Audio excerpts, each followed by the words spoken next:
Yojana. In line with the announcement in the interim budget,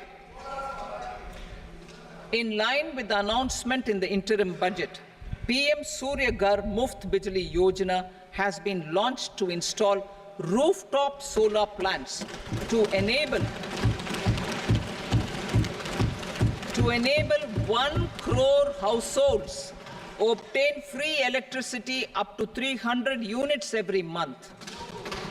The scheme has generated remarkable response with more than 1.28 crore registrations and 14 lakh applications, and we will further encourage it. Pumped storage policy. A policy for promoting pumped storage projects will be brought out for electricity storage and facilitating smooth integration of the growing share of renewable energy with its variable and intermittent nature in the overall energy mix. Research and development of small and modular nuclear reactors. Nuclear energy is expected to form a very significant part of the energy mix for Vikasit Bharat. Towards that pursuit, our government will partner with the private sector for 1. Setting up Bharat Small Reactors, 2. Research and development of Bharat Small Modular Reactor, and 3. Research and development of newer technologies for nuclear energy. The R&D funding announced in the interim budget will be made available for this sector also. Advanced ultra supercritical thermal power plants. The development of indigenous technology for advanced ultra supercritical thermal power plants with much higher efficiency has been completed. A joint venture between NTPC and BHEL will set up a full-scale 800 megawatt commercial plant using AUSC technology. The government will provide the required fiscal support. Moving forward, development of indigenous capacity for the production of high-grade steel and other advanced metallurgy materials for these plants will result in strong spin-off benefits for the economy. Roadmap for hard-to-abate industries. A roadmap for moving the hard-to-abate industries from energy efficiency targets to emission targets will be formulated. Appropriate regulations for transition of these industries from the current perform, achieve, and trade mode to Indian carbon market mode will be put in place. Support to traditional micro and small industries. An investment-grade energy audit of traditional micro and small industries in 60 clusters, including brass and ceramic, will be facilitated. Financial support will be provided for shifting them to cleaner forms of energy and implementation of energy efficiency measures. The scheme will be replicated in another 100 clusters in the next phase. Priority 7, infrastructure investment by central government. Significant investment the central government has made over the years in building and improving infrastructure has had a strong multiplier effect on the economy. We will endeavor to maintain strong fiscal support for infrastructure over the next 5 years in conjunction with imperatives of other priorities and fiscal consolidation. This year, I have provided 11,11,111 crore rupees for capital expenditure. This would be 3.4% of our GDP. Infrastructure investment by state governments. We will encourage states to provide support of similar scale for infrastructure subject to their development priorities. A provision of 1.5 lakh crore rupees for long-term interest-free loans have been made this year also to support the states in their resource allocation. Private investment in infrastructure. Investment in infrastructure by private sector will be promoted through viability gap funding and enabling policies and regulations. A market-based financing framework will be brought out. Pradhan Mantri Gram Sadak Yojana, Phase 4 of the PMGSY will be launched to provide all-weather connectivity to 25,000 rural habitations, which have become eligible in view of their population increase.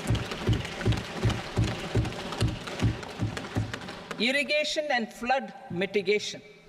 Bihar has frequently suffered from floods, many of them originating outside the country. Plans to build flood control structures in Nepal are yet to progress. Our government, through the accelerated irrigation benefit program and other sources, will provide financial support for projects with estimated cost of 11,500 crore rupees,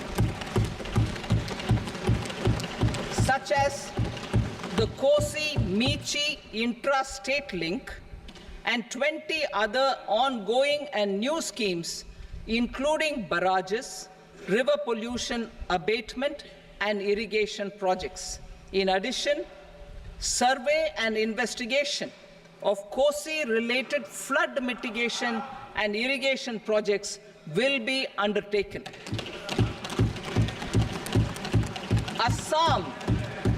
Assam grapples with floods every year by the Brahmaputra River and its tributaries originating outside India. We will provide assistance to Assam for flood management and related projects.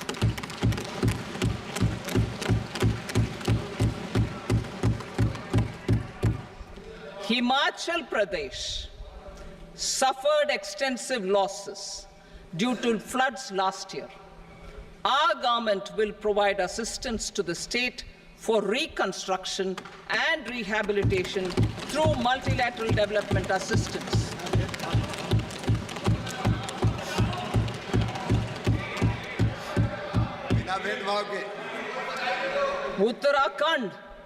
Uttarakhand too suffered losses due to cloudbursts and massive landslides. We will provide assistance to the state. Recently, Sikkim witnessed devastating flash floods and landslides that wreaked havoc across the state. Our government will provide assistance to the state. Tourism. Tourism has always been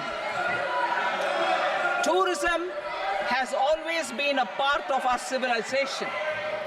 Our efforts in positioning India as a global tourist destination will also create jobs, stimulate investments, and unlock economic opportunities for other sectors. In addition to the measures outlined in the interim budget, I propose the following measures. Vishnupad Temple at Gaya and Mahabodhi Temple at Bodh Gaya in Bihar are of immense spiritual significance. Comprehensive development of Vishnupad Temple Corridor and Mahabodhi Temple Corridor will be supported, modeled on the successful Kashi Vishwanath Temple Corridor to transform them into world-class pilgrim and tourist destinations. Rajgir holds immense religious significance for Hindus, Buddhists, and Jains. The 20th Tirthankara Muniswarata temple in the Jain temple complex is ancient. The Saptarishi or the 7 hot springs form a warm water Brahmkund that is sacred. A comprehensive development initiative for Rajgir will be undertaken. Our government will support the development of Nalanda as a tourist center, besides reviving Nalanda University to its glorious stature. Odisha's scenic beauty, temples, monuments, craftsmanship, wildlife sanctuaries, natural landscapes, and pristine beaches make it an ultimate tourism destination. Our government will provide assistance for their development to Odisha as well. Priority 8, innovation, research and development. We will operationalize the Anusandhan National Research Fund for basic research and prototype development. Further, we will set up a mechanism for spurring private sector-driven research and innovation at commercial scale with a financing pool of 1 lakh crore rupees in line with the announcement in the interim budget. Space economy. With our continued emphasis on expanding the space economy by 5 times in the next 10 years, a venture capital fund of 1,000 crore rupees will be set up. Priority 9, next generation reforms. Economic policy framework. We will formulate an economic policy framework to delineate the overarching approach to economic development and set the scope of the next generation of reforms for facilitating employment opportunities and sustaining high growth. Our government will initiate and incentivize reforms for 1. Improving productivity of factors of production, and 2. Facilitating markets and sectors to become more efficient. These reforms will cover all factors of production, namely land, labor, capital, and entrepreneurship, and technology as an enabler of improving total factor productivity and bridging inequality. Effective implementation of several of these reforms requires collaboration between the center and the states and building consensus as development of the country lies in development of the states. For promoting competitive federalism and incentivizing states for faster implementation of reforms, I propose to earmark a significant part of the 50-year interest-free loan. Working with the states, we will initiate the following reforms.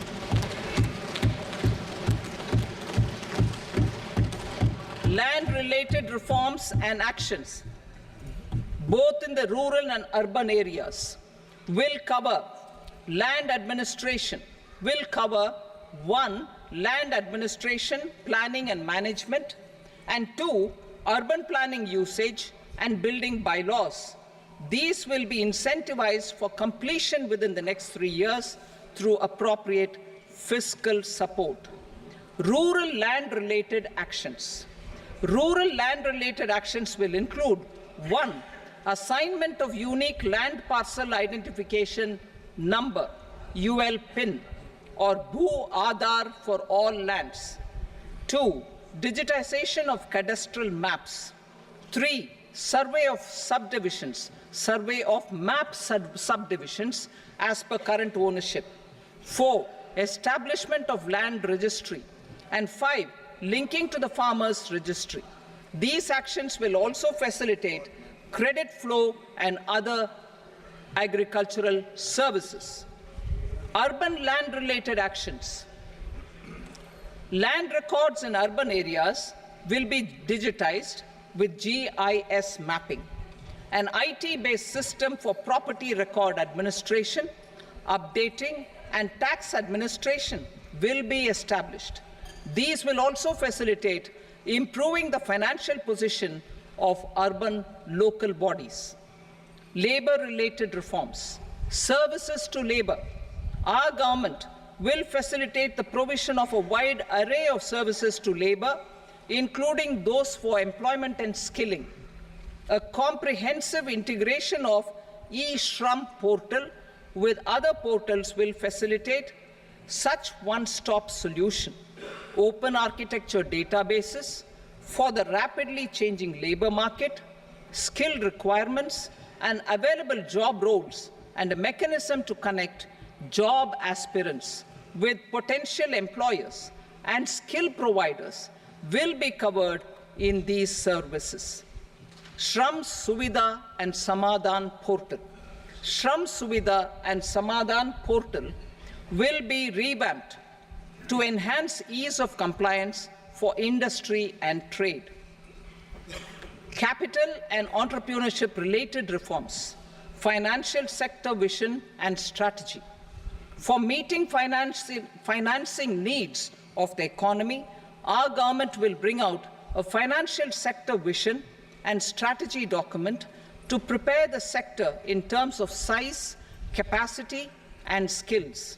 This will set the agenda for the next 5 years and guide the work of the government, regulators, financial institutions, and market participants. Taxonomy for climate finance. We will develop taxonomy for climate finance for enhancing the availability of capital for climate adaptation and mitigation.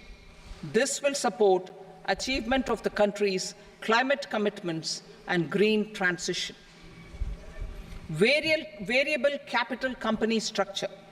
We will seek the required legislative approval for providing an efficient and flexible mode for financing leasing of aircrafts and ships and pooled funds of private equity through a variable company structure. Foreign direct investments and overseas investment.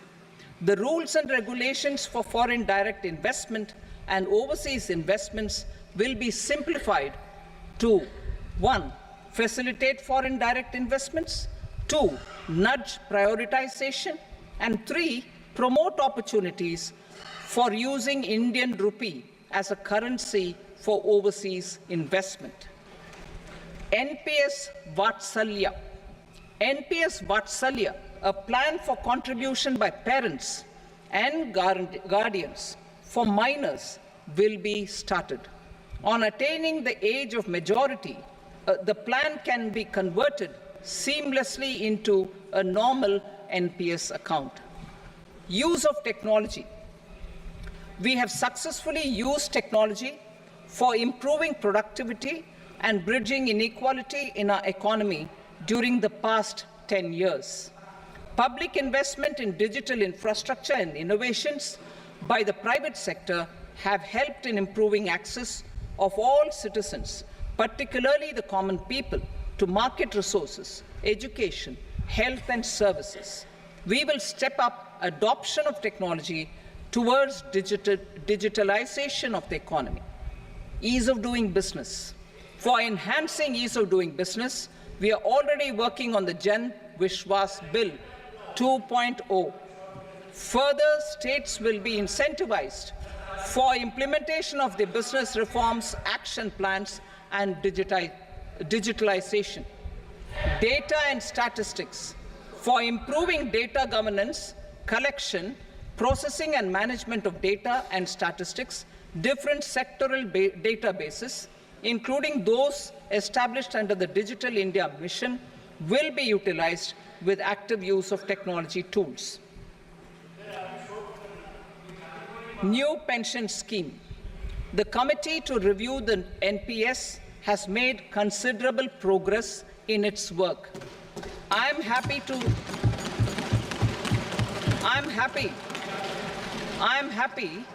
that the staff side of the National Council of the Joint Consultative Machinery for Central Government Employees has taken a constructive approach.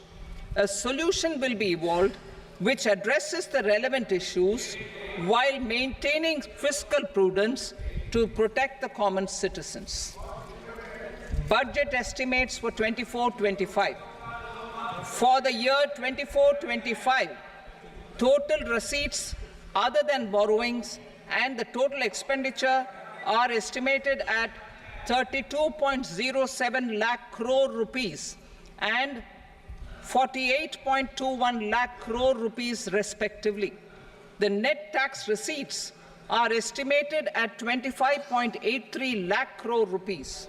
The fiscal deficit is estimated at 4.9% of the GDP. The gross and the net market borrowings through dated securities during 24-25 are estimated at 14.01 lakh crore rupees and 11.63 lakh crore rupees respectively. Both will be less than that in 23-24. The fiscal consolidation path announced by me in 2021 has served our economy very well, and we aim to reach the deficit below 4.5% next year. The government is committed to staying the course. From 2026-27 onwards, our endeavor will be to keep the fiscal deficit each year such that the central government's debt will be on a declining path as percentage of GDP. I will now move to Part B.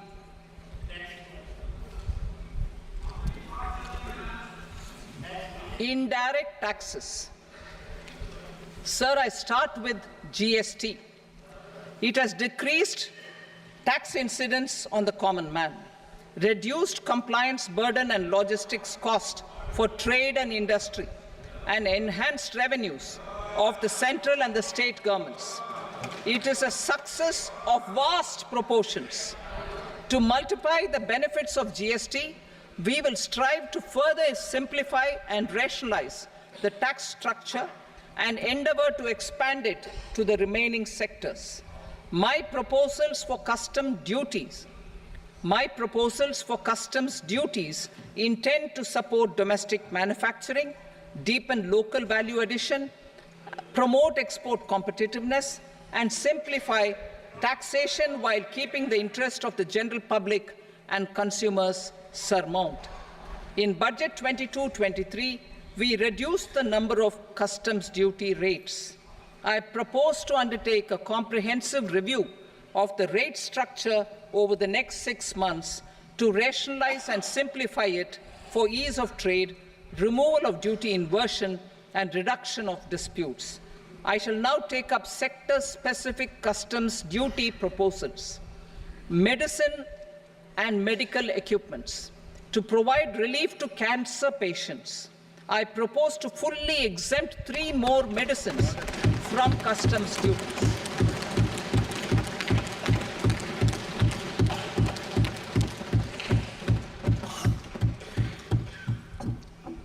I also propose changes in the BCD on X-ray tubes and flat panel detectors for use in medical X-ray machines under the phased manufacturing program so as to synchronize them with the domestic capacity addition.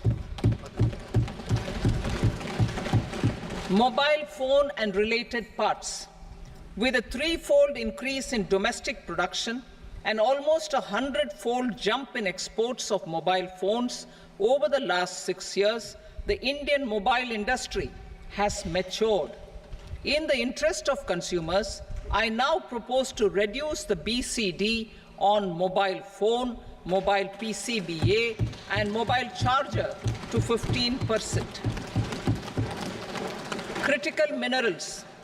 Minerals such as lithium, copper, cobalt, and rare earth elements are critical for sectors like nuclear energy, renewable energy, space, defense, telecommunications, and high-tech electronics.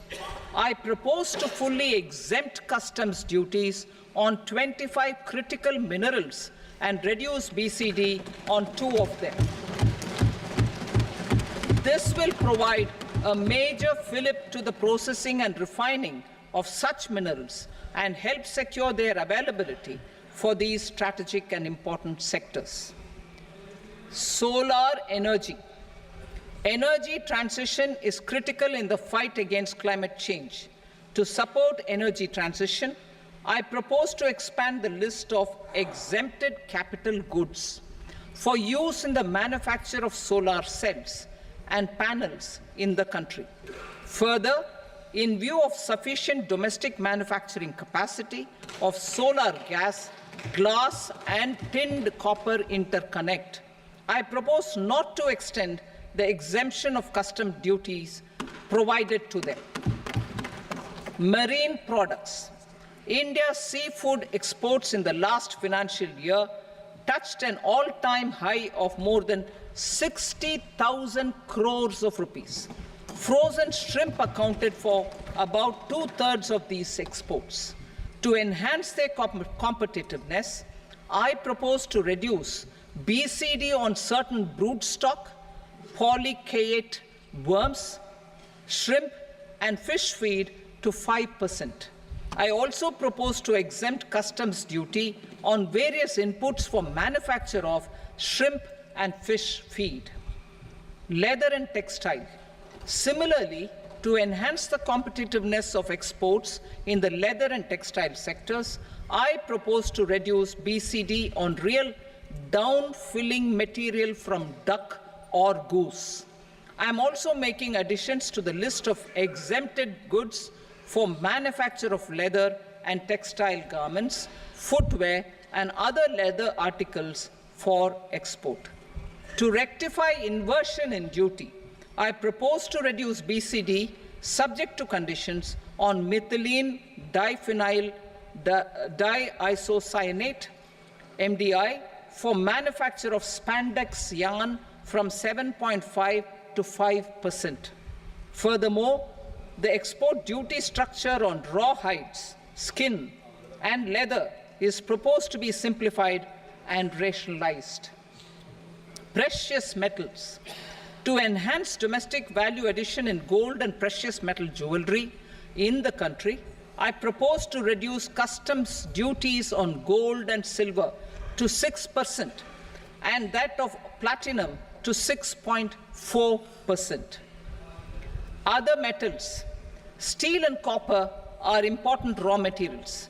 To reduce their cost of production, I propose to remove the BCD on ferronickel and blister copper. I am also continuing with nil BCD on ferrous scrap and nickel cathode and concessional BCD of 2.5% on copper scrap. Electronics. To increase value addition in the domestic electronics industry, I propose to remove the BCD subject to conditions on oxygen-free copper for manufacture of resistors. I also propose to exempt certain parts for manufacture of connectors. Chemicals and petrochemicals. To support existing and new capacities in the pipeline, I propose to increase the BCD on ammonium nitrate from 7.5% to 10%. Plastics. PVC flex banners are non-biodegradable and hazardous for environment and health. To curb their imports, I propose to raise the BCD on them from 10 to 25%. Telecommunication equipment. To incentivize domestic manufacturing, I propose to increase the BCD from 10 to 15% on PCBA of specified telecom equipment. Trade facilitation.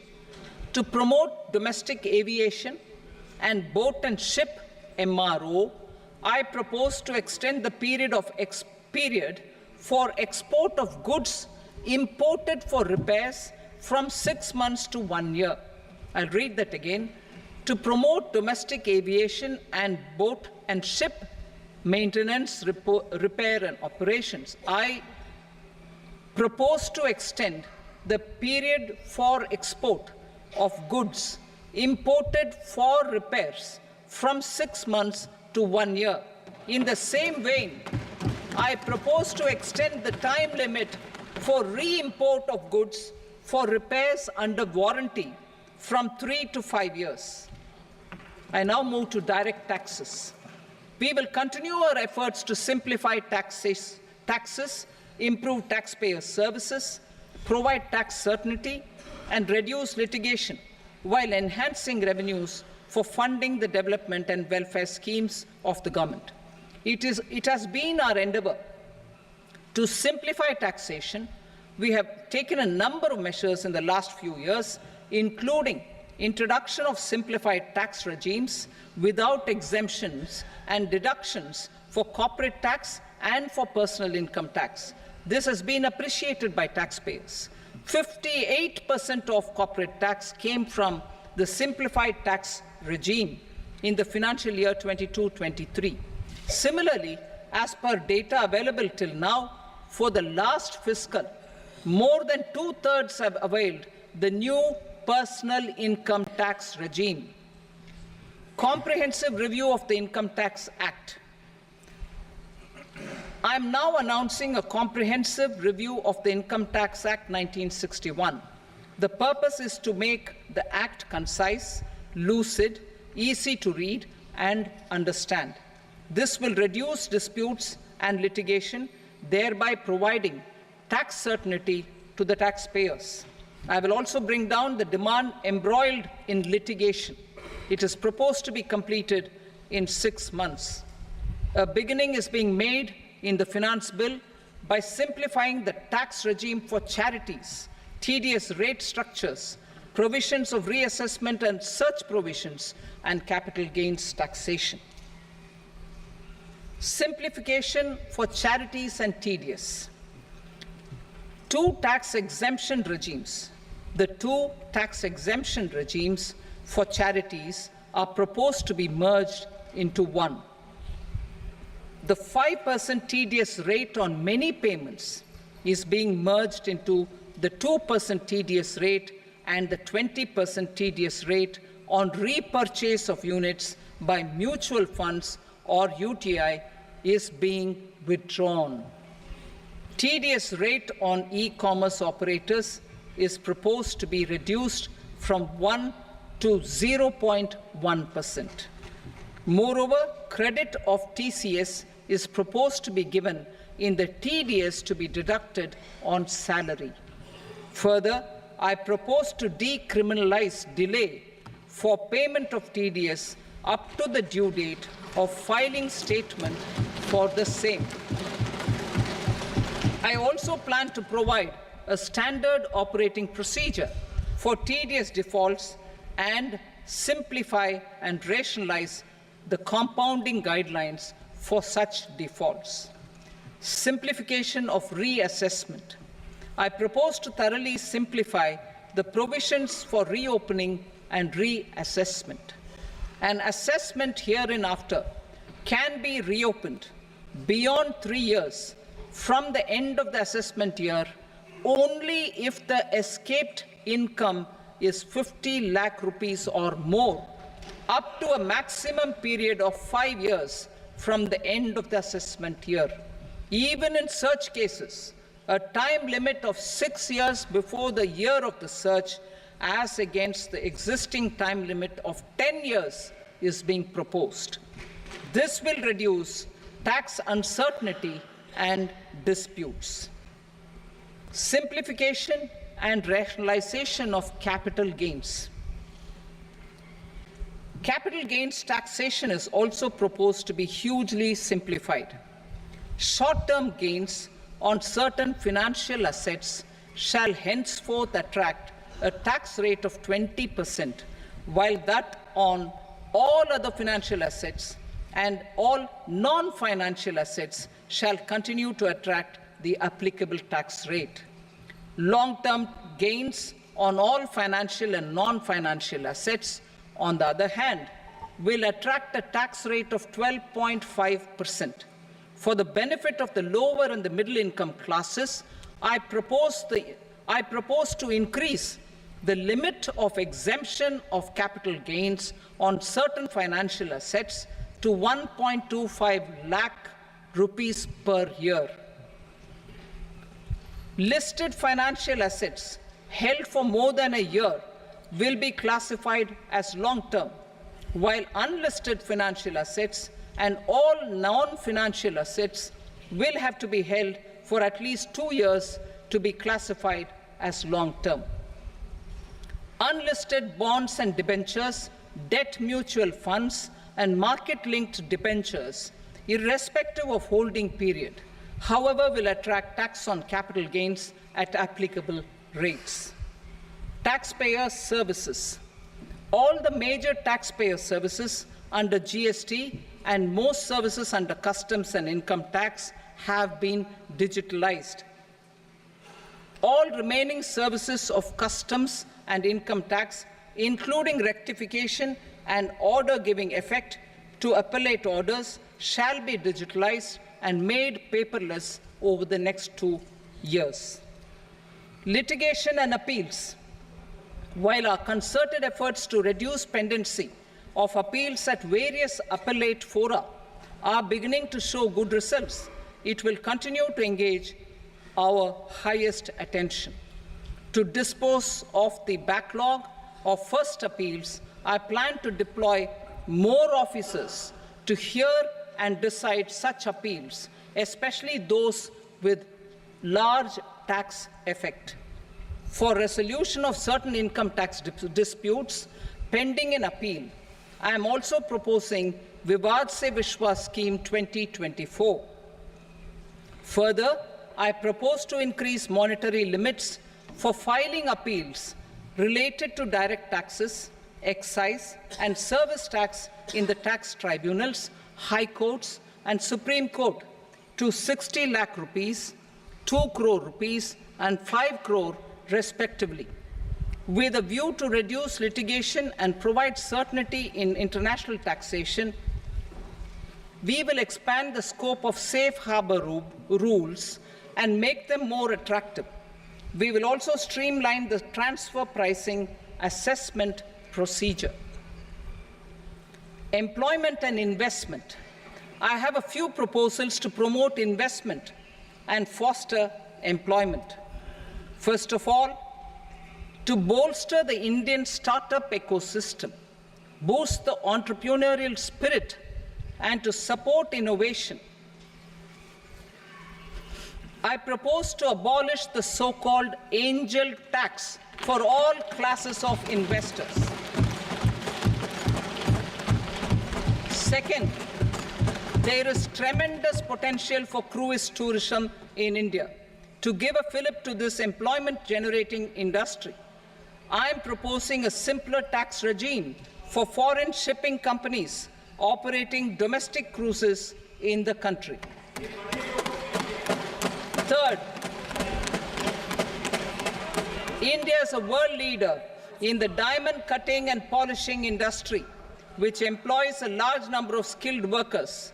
To further promote the development of this sector, we would provide for safe harbor rates for foreign mining companies selling raw diamonds in the country.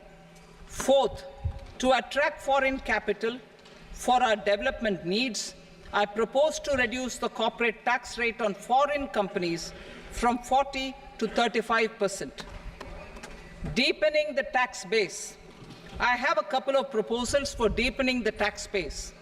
First, security transaction tax on futures and options of securities is proposed to be increased to 0.02% and 0.1% respectively. Second, for reasons of equity, I propose to tax income received on buyback of shares in the hands of recipients. Other proposals. To improve social security benefits, deduction of expenditure by employers towards NPS is proposed to be increased from 10 to 14% of the employee's salary. Similarly, deduction of this expenditure up to 14% of salary from the income of employees in private sector, public sector banks, and undertakings opting for the new tax regime is proposed to be provided. Indian professionals working in multinationals get ESOPs and invest in social security schemes and other movable assets abroad.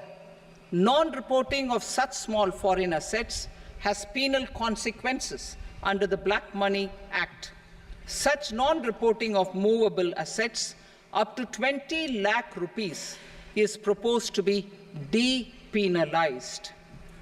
Other major proposals in the finance bill relate to withdrawal of equalization levy of 2%, expansion of tax benefits to certain funds and entities in IFSCs, and immunity from penalty and prosecution to Benamidar on full and true disclosure so as to improve conviction under the Benami Transaction Prohibition Act 1988.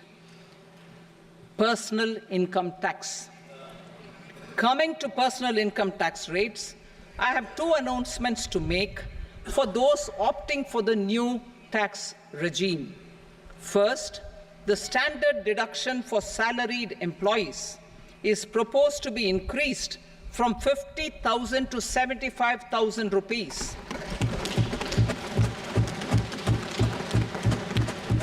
Similarly, deduction on family pension for pensioners is proposed to be enhanced from 15,000 to 25,000 rupees. This will provide relief to about 4 crore salaried individuals and pensioners.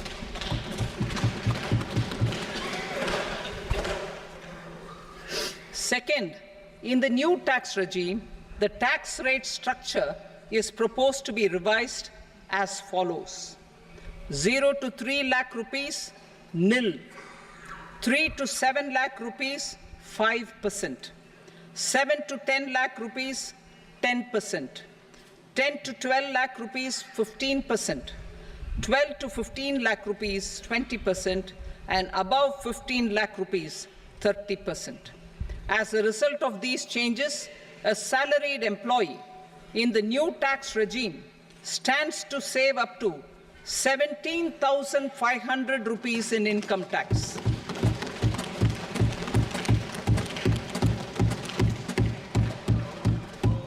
Apart from these, I am also making some other changes as given in the annexure.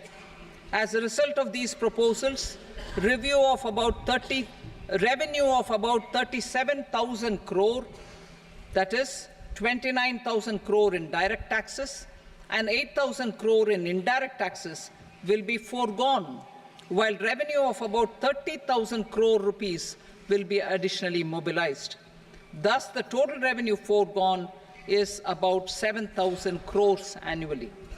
Mr. Speaker, sir, with this, I commend the budget to this august House. Jai Hind.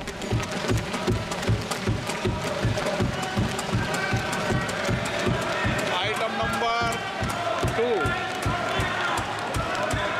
Item number 2.